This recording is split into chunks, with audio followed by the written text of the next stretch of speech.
à toutes et à tous, bienvenue dans ce nouveau podcast d'Écrire le sport.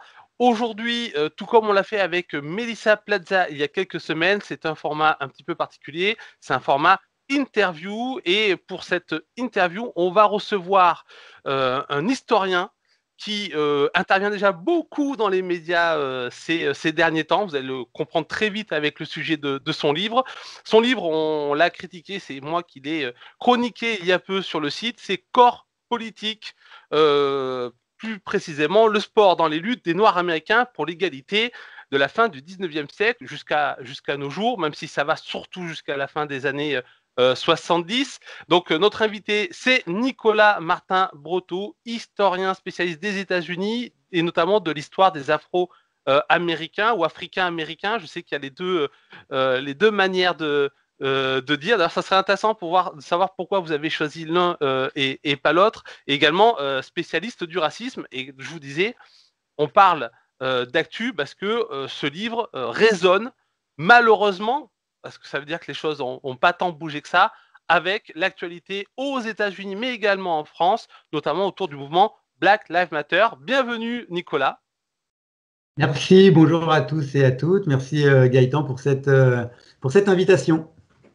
C'était avec plaisir parce que déjà, certains dans Écrire le sport ont lu votre livre et l'ont adoré, notamment Yann Descamps qui aurait dû être des nôtres, qui a malheureusement pas pu nous rejoindre, qui est également maître de conférence comme vous, parce que je ne l'ai pas dit, hein, mais vous êtes maître de conférence à l'Université de Lille.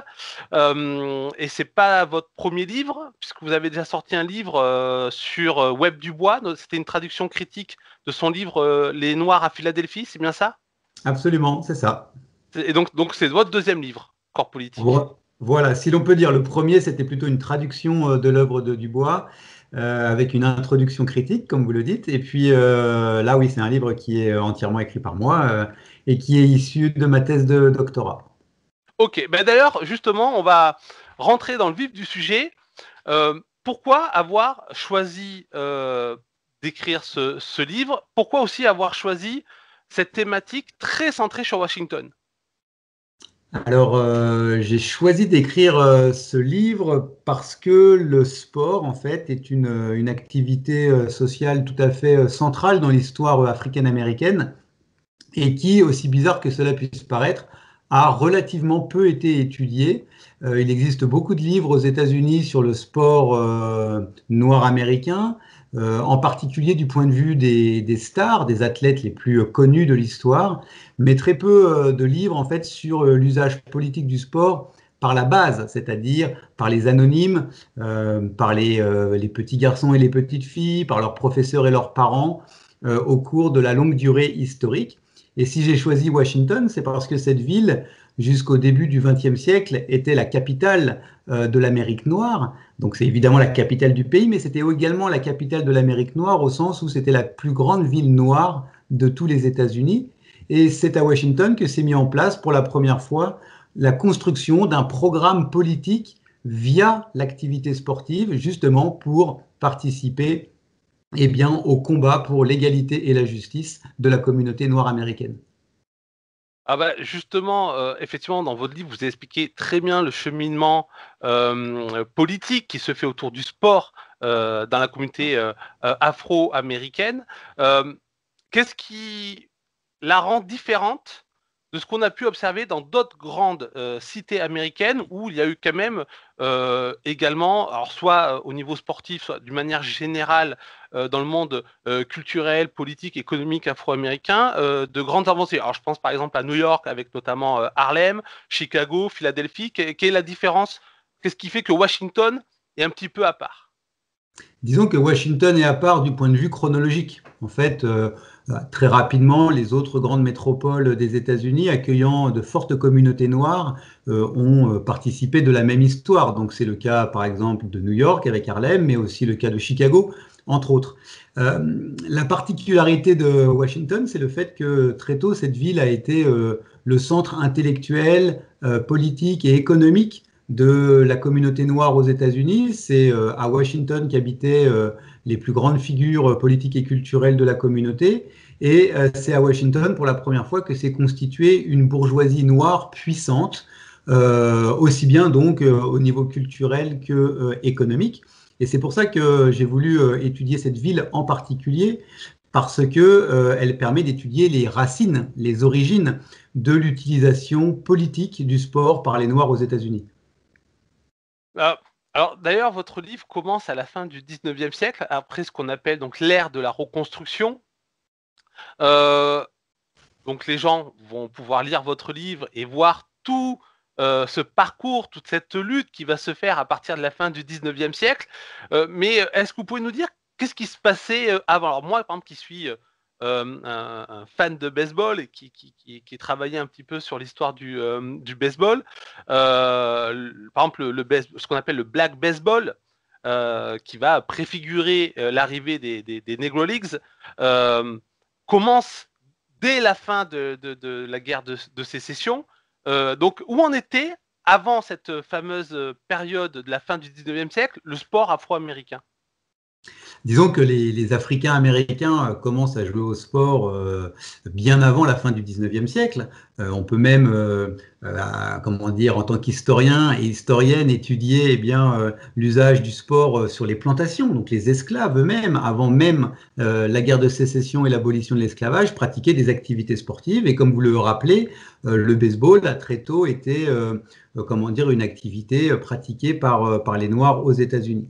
Mon livre s'attache en particulier à l'histoire de la mise en place des structures de l'éducation physique dans la communauté noire américaine, c'est-à-dire à la formation des premiers professeurs d'éducation physique et à la, comment dire, à la mise en place d'une stratégie globale d'élévation du corps afin de montrer au monde, et en particulier au monde blanc, que le corps noir n'est en rien inférieur au corps blanc et que grâce à cela, il doit recevoir des droits égaux. Et donc, mon livre s'inscrit dans une étude plus générale de ce qu'on appelle la stratégie d'élévation de la race, qui était une stratégie politique révolutionnaire, cherchant à montrer que les Noirs, contrairement au récit occidental dominant, n'étaient en rien inférieurs aux Blancs du point de vue moral, du point de vue intellectuel et du point de vue physique, mais qu'au contraire, ils pouvaient égaler, voire surpasser l'excellence blanche. Et donc, mon livre s'attache à un aspect particulier de cette vaste entreprise d'élévation de la race, comme on appelait ça à l'époque, en s'attachant plus particulièrement à étudier eh bien, l'aspect physique, l'aspect corporel de cette stratégie politique, en montrant que le corps était fondamental, précisément parce que l'oppression des Noirs américains, mais plus généralement des peuples de couleur dans le monde, à la fin du 19e siècle et au début du 20e siècle, eh bien, cette oppression était dirigée avant tout contre des corps. Hein, donc des corps considérés comme inférieurs et totalement autres, c'est-à-dire complètement différents des corps blancs, ce que cherche donc à nier, à critiquer la communauté africaine-américaine de Washington et des grandes métropoles américaines au tournant du XXe siècle. Et, et donc, comme vous l'expliquez, qui va ensuite basculer de préjugés raciaux péjoratifs sur le corps du noir à ce qui est censé être, on va dire, des préjugés raciaux qui sont dits positifs, mais qui en fait continuent à assigner le corps noir à des spécificités qui sont déshumanisantes. Oui, absolument. Si on regarde cette histoire sur la longue durée, c'est-à-dire de la fin du 19e siècle jusqu'à aujourd'hui, on s'aperçoit qu'il y a un siècle, le discours dominant occidental considérait les peuples extra-européens, donc en fait ce qu'on appelle les peuples de couleur, et en particulier les personnes noires, comme inaptes au sport, le sport étant considéré comme un ensemble d'activités ne pouvant être, comment dire, ne pouvant être pratiquées que par des races, entre guillemets, évidemment, supérieures.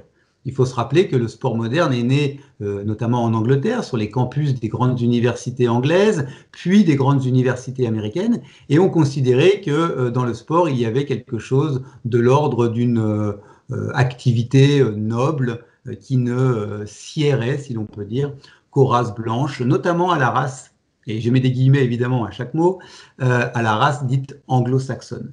Et l'utilisation politique du sport par les Africains-Américains a été si probante. Leurs résultats sur les terrains de sport, les pistes d'athlétisme, terrains de tennis, de football, les rings de boxe, etc., a été si remarquables que effectivement ce préjugé négatif s'est transformé en un préjugé inverse, considérant que les Noirs, et c'est un préjugé dans lequel on vit encore aujourd'hui, les Noirs sont considérés comme naturellement aptes au sport. Ce seraient des athlètes nés, comme on le dit, et c'est un stéréotype qui est partagé par une bonne part de la population aujourd'hui. On considère que les Noirs, naturellement, courent vite et sautent haut, et qui, voilà, ils sont très forts en sprint et en particulier très forts en basketball. Mais vous avez raison de noter que dans les deux cas, que ce soit le préjugé négatif ou le préjugé supposément positif, on a affaire à une altérisation du corps noir et plus particulièrement à une naturalisation de ce corps considéré comme un corps animal. Et la raison en est simple, si les Noirs étaient considérés comme inaptes au sport, c'était précisément parce que eh bien, leur corps n'atteignait pas la perfection de celui des Blancs. Et si aujourd'hui on considère qu'ils sont très bons en sport, c'est parce qu'ils sont plus proches, entre guillemets, de la nature. Dans les deux cas, on a une déshumanisation du corps noir et sous couvert d'un préjugé qui est devenu négatif, en fait, les stéréotypes dominants reconduisent des relations de pouvoir inégales. Et d'ailleurs, ce que montrent très bien vos recherches, c'est que la stratégie dite d'élévation de la race, avec effectivement l'idée de montrer en interne, d'être fier de sa communauté et de montrer à l'extérieur que le peuple noir, que la communauté afro-américaine est aussi capable que les Blancs, finalement, va finir par se retourner un peu contre elle et créer des dissensions en son sein, notamment parler au moment du Black Power, où toute cette stratégie va être remise en cause, à la fois par rapport à l'analyse qui est faite par les tenants de cette stratégie, de dire il faut qu'on montre l'exemple, le bon exemple de notre communauté, et aussi parce que cette stratégie ne prend pas en compte ce qu'on appelle le racisme systémique, structurel, institutionnel. Et donc, qu'est-ce que ça crée, ça, dans la communauté en termes de friction, de tension? Oui, alors cette stratégie sur la longue durée crée des tensions et j'essaie de l'expliquer en montrant dans mon livre pourquoi. Donc c'est un livre sur l'histoire du sport, mais c'est aussi un livre sur l'histoire du racisme en fait. Il faut simplement remettre en contexte cette stratégie qui a été mise en place donc à la fin du 19e siècle, à un moment où le terme racisme n'existe pas. Les gens, les Noirs américains en particulier, considèrent que ce qu'on appelle nous aujourd'hui le racisme, c'est-à-dire l'hostilité, l'inégalité entre les groupes dits raciaux était en fait ancrée dans la psychologie des groupes dominants. Donc en fait, les préjugés anti-noirs des Blancs expliquent, disait-on à l'époque, que les Noirs, par exemple, vivent dans des situations sociales désavantagées par rapport aux Blancs. Donc la stratégie est logique. Si vous partez de ce constat, la stratégie sera d'essayer de montrer aux Blancs qu'ils se trompent sur les Noirs et que leurs préjugés sont inexacts. Donc, vous avez affaire à une stratégie symbolique. Elle est politique, mais elle joue sur les symboles. Il faudra montrer que le corps noir, la moralité noire également, mais l'intellect noir aussi, sont tout à fait respectables, car égaux à la morale, l'intellect et le physique blanc. Donc, vous avez tout à fait raison. C'est une histoire de la construction, de la confiance en soi en situation minoritaire, et en même temps une histoire de la volonté de détruire les préjugés raciaux dans la société englobante.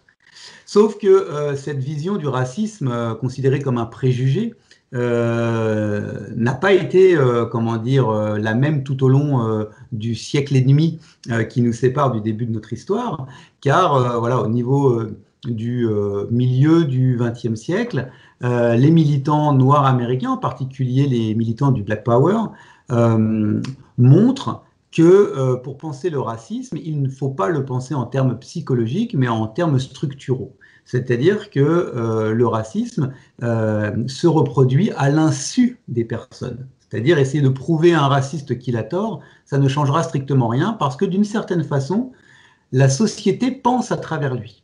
Donc, pour combattre le racisme, il faut changer les structures sociales, c'est-à-dire en particulier les structures de pouvoir. C'est ce qu'on appelle le racisme institutionnel et qu'on aurait plus tendance aujourd'hui à appeler racisme structurel ou racisme systémique. L'une des conséquences de cette position est donc de dire qu'il ne sert strictement à rien de courir vite sur des terrains de sport, de sauter haut aux Jeux Olympiques, mais qu'il faut engager en réalité un rapport de force pour obtenir le pouvoir. Et c'est exactement ce que signifie Black Power. C'est d'abord et avant tout un slogan de ralliement politique qui appelle les Noirs à s'organiser pour renverser les rapports de pouvoir à l'intérieur de la société américaine. Et c'est la raison pour laquelle vous aboutissez à cette image fameuse de Tommy Smith et John Carlos, la tête baissée et le poing levé sur le podium du 200 mètres à Mexico en 1968. Ils font le choix de ne pas en rester à simplement la performance physique, qui aurait dû parler d'elle-même pour montrer l'égalité des Noirs, etc., mais essaye de produire un geste politique dénonçant l'inégalité des structures de pouvoir. Et c'est intéressant parce que parmi les gens qui s'opposent justement à leur geste, il y a des sportifs très célèbres comme Jesse Owens, qui appartient à une génération évidemment plus ancienne et qui, lui, a été parmi les athlètes noirs américains les plus emblématiques de la stratégie de reconnaissance par la performance.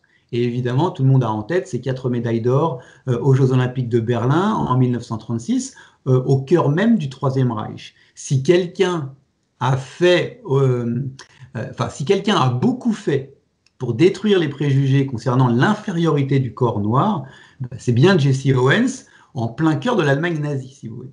Mais cette stratégie politique est critiquée et d'une certaine façon, les militants de Black Lives Matter aujourd'hui sont les héritiers directs de la façon de penser qui a été structurée pour la première fois par les militants du Black Power dans les années 60 et 70.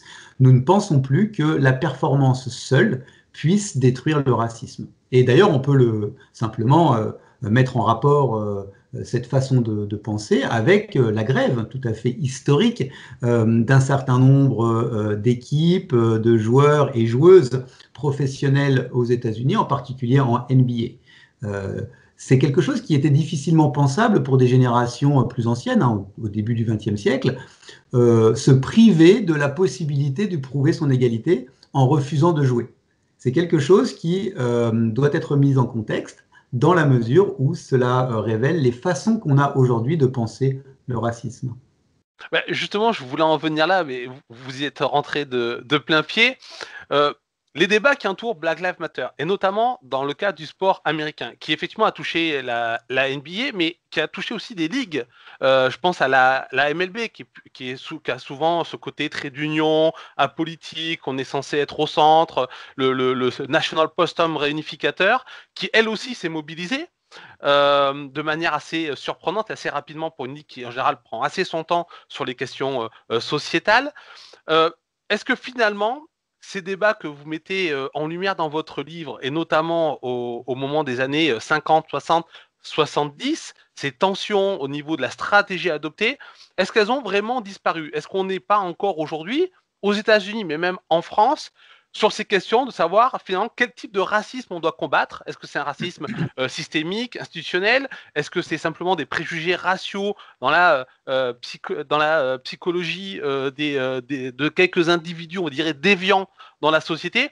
Est-ce qu'on est vraiment encore sorti de ces débats-là? Non, je crois que on est encore dans ces débats, qu'il y a dans les façons d'aborder le racisme des questions de génération. Ça se voit notamment en France dans les oppositions parfois entre certaines associations antiracistes, hein, plus ou moins anciennes. Traditionnellement, le racisme est considéré comme un préjugé à combattre par l'éducation. Hein, donc, l'une des stratégies massives du combat antiraciste, c'est l'éducation de la population. À l'inverse, un certain nombre de militants et de penseurs antiracistes mettent l'accent sur le fait que l'éducation n'est pas suffisante, ou même loin d'être suffisante, dans la mesure où le racisme se reproduit par le biais de structures inégales, qui mettent à la marge de la société un certain nombre de populations qui, de fait, sont minoritaires. Donc, il y a là une tension dans les façons d'aborder le racisme et les solutions au racisme. Est-ce qu'il faut d'abord viser un racisme systémique qui se reproduit à travers les systèmes sociaux, le système éducatif, le système de santé, etc. Ou plutôt mettre l'accent sur l'éducation de la population en considérant que l'on peut faire rentrer les gens à l'intérieur d'un continuum moral et éthique qui leur permettent de se libérer d'une certaine façon de leur pensée raciste. Ce débat est un peu caricatural dans la mesure où, je pense, les sciences sociales ont montré que l'opposition entre individus et société, c'est-à-dire entre individus et collectifs, entre psychologie et structure, etc., est largement infondée dans la mesure où les structures n'existent que par le biais d'actions individuelles, et donc que la psychologie a aussi à voir avec les structures sociales et inversement. Et donc, je pense que les débats actuels, comme le monde du sport nous le montre, invitent à penser de façon plus, comment dire, plus nuancée et donc aussi plus puissante ce qu'on appelle aujourd'hui le racisme. Alors, ce qui est intéressant aussi dans vos livres et qui résonne à ce que vous venez de dire, c'est vous montrer que ces tensions, elles se portent sur le sport, sur l'idée que pendant très longtemps, on a cru que le sport était un domaine démocratique. Plus démocratique que le reste de la société, puisque méritoire. Et vous montrez bien que dans les tensions qui apparaissent dans la communauté afro-américaine, il y a des dissensions sur justement quelle place donner au sport. Alors déjà, dans les premières décennies du XXe siècle, sur les universitaires qui, à un moment donné, veulent stopper le sport universitaire dans les universités noires américaines parce que ça les ferait dévier finalement de la bonne stratégie à adopter. Et puis au moment du Black Power, sur l'idée que le sport, c'est une illusion démocratique et qu'au contraire, on a même des références à l'esclavagisme en disant que quelque part, le sport business post-Seconde Guerre mondiale devient une sorte de nouvel esclavagisme pour le corps noir, ce qui d'ailleurs, moi, me fait penser en MLB à Kurt Flood, qui en 1969, refusant d'être transféré dans une nouvelle équipe, écrit au commissaire de la MLB et nomme justement cette idée que c'est un nouvel esclavage que d'avoir ces contrats qui empêchent le joueur finalement d'avoir sa liberté. Oui, c'est, je crois, quelque chose de central dans le discours de la démocratie libérale contemporaine que de dire que sport et démocratie sont similaires. Il y a traditionnellement l'idée selon laquelle l'épreuve sportive est le microcosme du fonctionnement démocratique. Et inversement, une vraie démocratie serait semblable à une épreuve sportive, notamment parce que, eh bien, l'épreuve sportive met l'ensemble des concurrents et des concurrentes à égalité, puisqu'ils ont à respecter exactement les mêmes règles, quelles que soient leurs origines sociales. Et c'est l'idée de la démocratie, c'est l'idée de l'égalité des chances notamment. Et donc, l'épreuve sportive peut se résumer dans ce qui est, je crois, l'adage de la pensée libérale, que le meilleur gagne. Et effectivement, dans une épreuve sportive, le vainqueur est censé être le meilleur. C'est-à-dire, seul son talent et sa performance permettent d'expliquer pourquoi il a dominé les autres. Et c'est exactement ce que souhaite faire, dans l'idéal, tout régime démocratique digne de ce nom, faire parler le talent, faire parler le mérite, etc.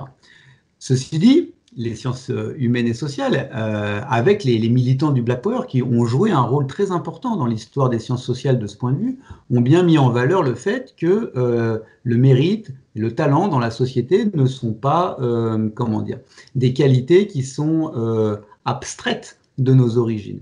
Et donc que le sport, exactement comme n'importe quel domaine d'activité sociale, est traversé par des enjeux de pouvoir et d'inégalité sociale, comme partout ailleurs. Donc, contrairement à ce qu'on pensait, jusque dans les années 50, 60, ce qu'on pensait et ce qu'on célébrait, les militants du Black Power montrent que le monde du sport est traversé, comme le reste de la société américaine, par de profondes inégalités qui visent en particulier les athlètes noirs, qu'ils soient femmes ou hommes. Et c'est la raison pour laquelle ces années sont cruciales dans ce qu'on pourrait appeler l'étude critique du sport. Jusqu'à cette date, on considère que le sport donc, est une force de démocratisation de la société. Et à partir de cette date, on remet en cause largement cette idée en montrant que, par exemple, le sport n'est pas dénué d'inégalités. Et des athlètes comme Tommy Smith et John Carlos, dont on vient de parler, sont directement partie prenante de cette révision de l'histoire du sport parce qu'ils ont comme professeur de sociologie Harry Edwards, euh, qui est l'un des instigateurs du boycott des Jeux Olympiques de Mexico en 1968. Alors, les Jeux Olympiques auront quand même lieu, les athlètes noirs américains s'y rendront, mais Harry Edwards est également très intéressant parce qu'il est l'un des premiers sociologues critiques du sport aux États-Unis et du sport en général. Et donc, on a ici, si l'on veut, c'est ce que j'essaie de montrer dans le livre, une cohérence, disons, intellectuelle et politique de cette histoire dans laquelle nous nous inscrivons encore aujourd'hui, comme on le voit dans les débats sur le racisme, sur le monde du sport aux États-Unis et ailleurs.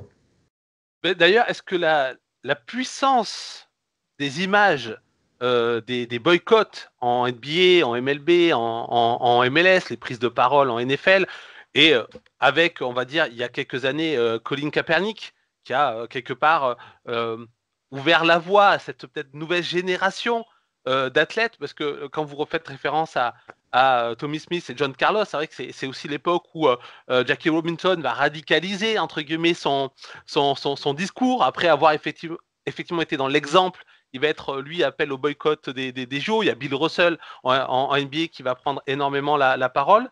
Est-ce que justement la puissance de ces nouveaux boycotts, de ces nouvelles prises de parole, elle vient du fait qu'on n'est plus du tout dans ces fameuses valeurs du sport avec un antiracisme, je dirais, un petit peu édulcoré, mais on est face à des athlètes qui de plus en plus prennent conscience que le racisme est quelque chose qui est profondément enraciné dans effectivement les structures et que simplement en appeler aux valeurs du sport, ça ne suffit plus pour appeler le changement. Moi, je crois que les athlètes le savaient déjà. Enfin, les Africains américains le savent de longue date, au moins depuis un demi-siècle. Mais le contexte politique et idéologique aux États-Unis a longtemps empêché de pouvoir exprimer ces idées. Si on pouvait le dire dans les années 60 et 70, le retour au pouvoir des conservateurs, notamment avec Ronald Reagan dans les années 80, et puis la domination idéologique et politique du Parti républicain dans les années 2000 et jusqu'à aujourd'hui, en fait, a longtemps empêché ce type de prise de parole. On a longtemps reproché à Michael Jordan dans les années 80 et 90 de ne pas prendre la parole politiquement pour défendre sa communauté. À sa décharge, prendre la parole de cette façon à cette époque était un suicide sportif.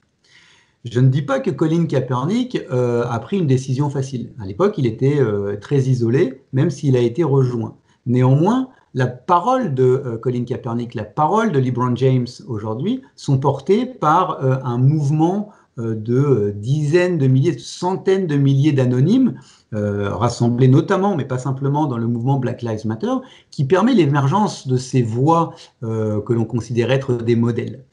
Donc voilà, simplement, je nuancerai un petit peu l'idée selon laquelle les athlètes noirs et la communauté noire se rendent compte aujourd'hui du caractère systémique des inégalités. Simplement, je pense que la prise de parole sur ces sujets a évolué depuis 30 ou 40 ans. Mais il est exact que cette façon de penser avait été inaugurée dès les années 60 et 70.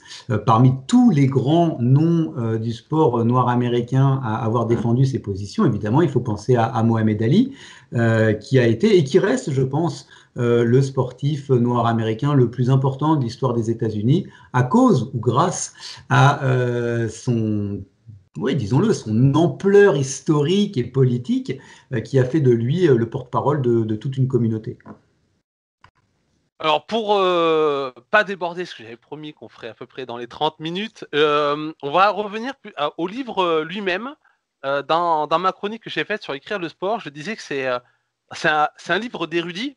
Donc vous transmettez énormément de savoir, effectivement un savoir sur comment le sport afro-américain s'est structuré, y compris pour les classes moyennes, les classes populaires, et donc cette nouvelle bourgeoisie de la communauté afro-américaine. Mais vous aussi, vous parlez de pas mal d'individualités et de leur parcours totalement incroyable, surtout quand on est sur les années 1910, 1920, 1930, où effectivement on n'est pas du tout encore dans le contexte de l'après-guerre, Seconde Guerre mondiale.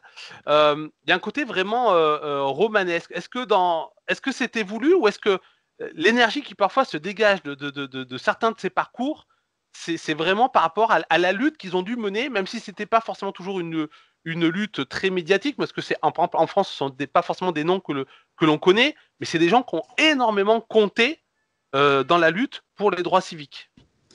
Alors, ce que vous dites me fait assez plaisir, je dois dire, parce que il est vrai que c'est un livre d'érudit. Je suis historien, c'est mon métier. Et en même temps, j'ai fait un gros effort d'écriture pour essayer de rendre cette histoire accessible au plus grand nombre.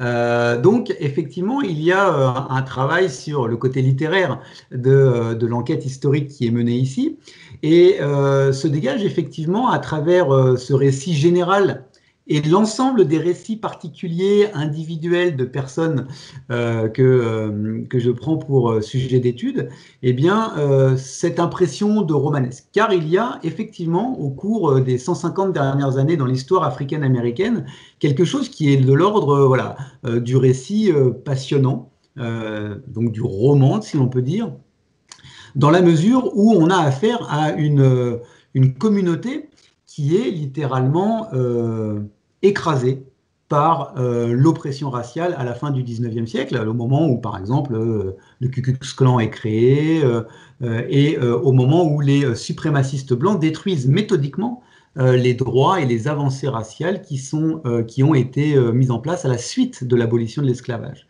On appelle cette époque souvent le nadir de l'histoire africaine-américaine, c'est-à-dire son plus bas point, hein, par opposé au zénith.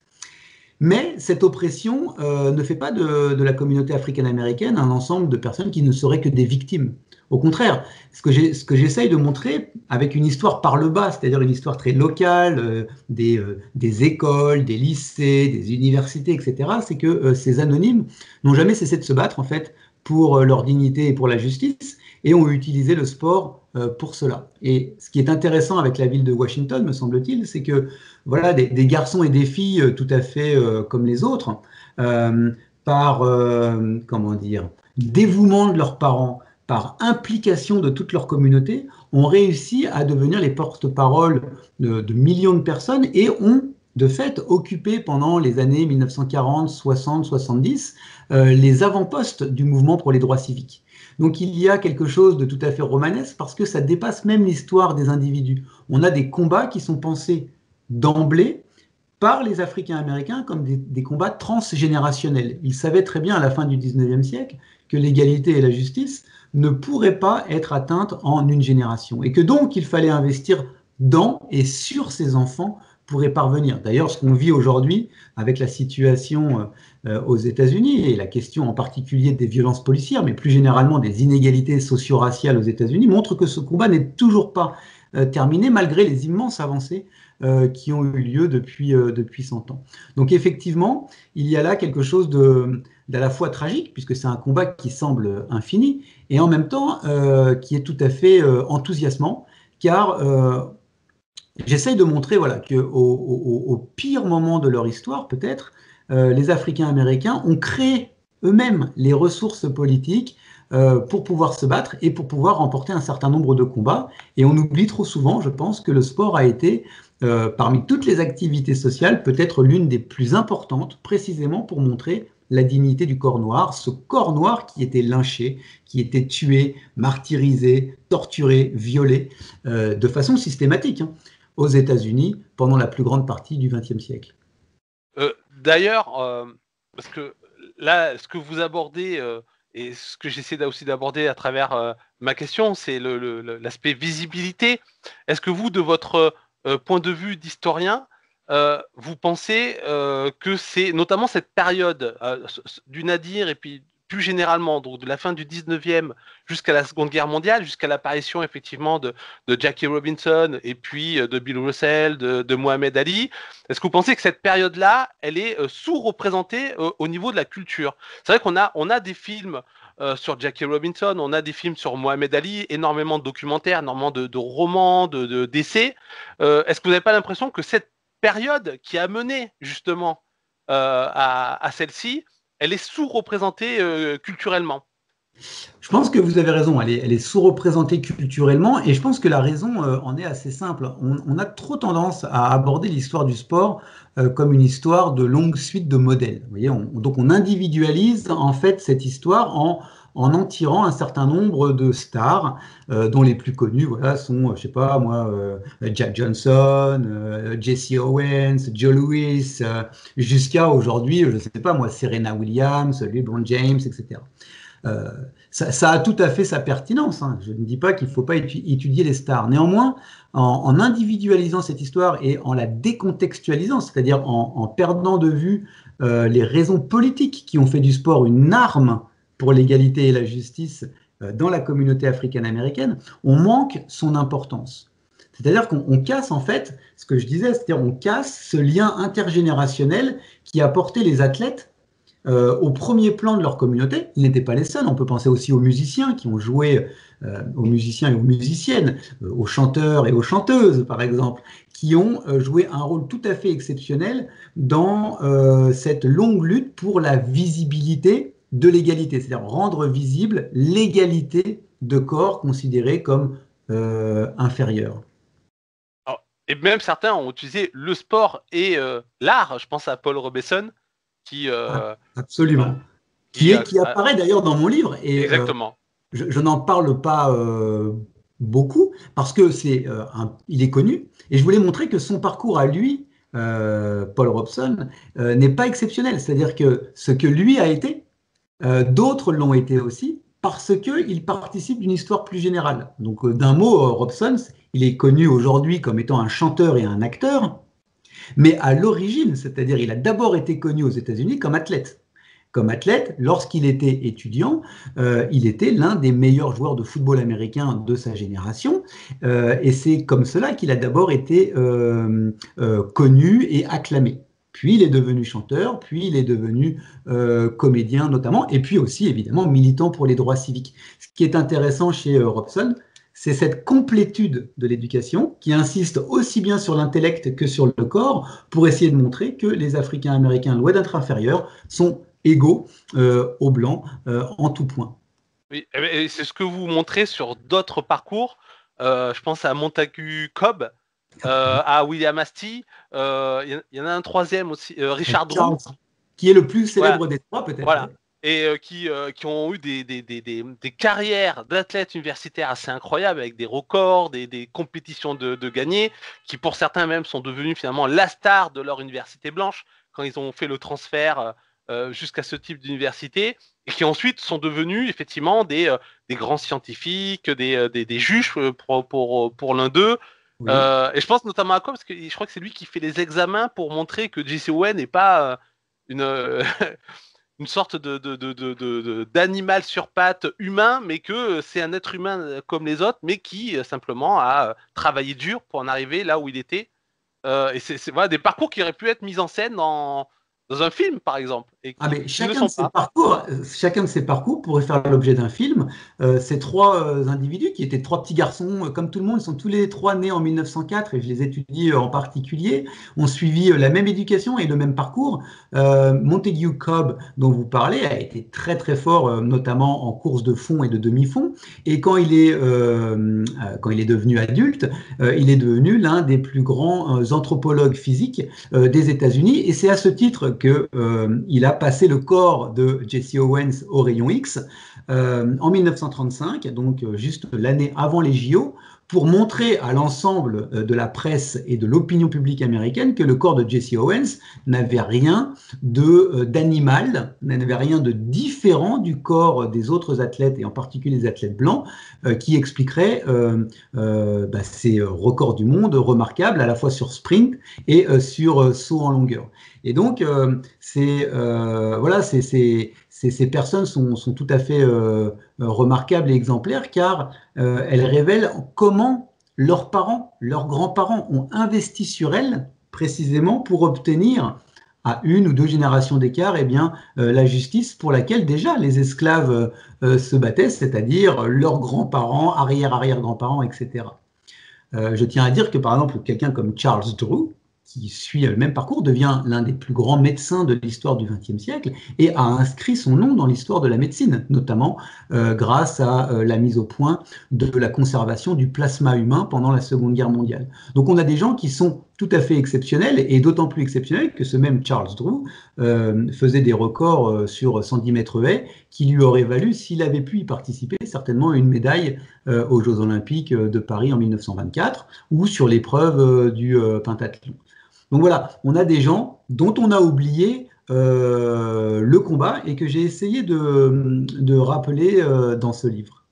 Et ce qui fait penser un peu au film Les Figures de l'ombre, avec ces trois scientifiques afro-américaines qui ont été à la base de la réussite du programme Apollo et qui a donné un beau film qui montre en lumière le racisme qu'elles ont vécu et en même temps l'importance qu'elles ont eue dans l'histoire américaine.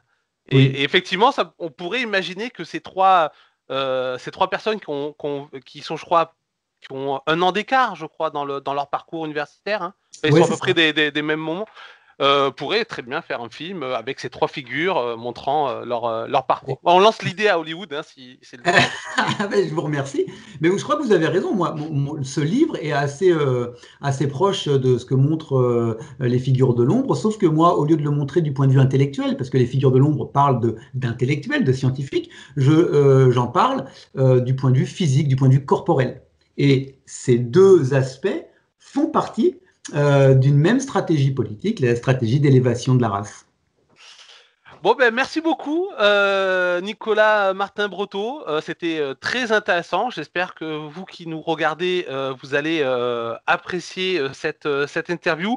Je vous conseille vraiment vivement de lire Corps politique. Je vais le montrer en image pour ceux qui regarderont la vidéo sur YouTube. C'est vraiment un super bouquin.